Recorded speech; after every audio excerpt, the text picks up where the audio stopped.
Ой,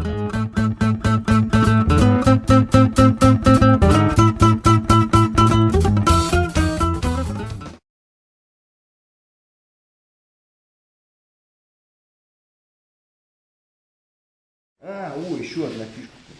Вот эта хуйня постоянно скрипит, аналогно всегда, блядь. Как будто трос заржавел. Вот этот подшипник ебучий всегда заржавевает. Вот здесь вот эта грязь набивается. Вот там вот она набивается. Вот здесь вот она набивается. Короче, все везде в грязи, на сцепление нажимаешь, как на старой телеге, все со скрипом. Поэтому раз уж сняли, надо помыть, протереть и намазать новенькой смазочкой. Сцепление будет прям офигенно.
Нужна для этих целей смазка, которая не выдавится. Какой-нибудь там литол, блядь, или еще какой-нибудь непонятный, как он называется, солидол, ты сказал, да? Да, нагреется, да, и все вытечет отсюда. Да, петлю, блядь, дома смазывать нельзя солидолом, вообще ничего.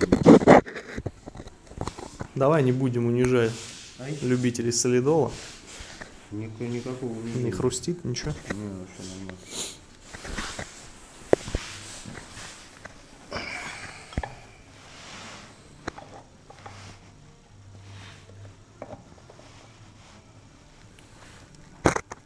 Какая прелесть, как скользит хорошо.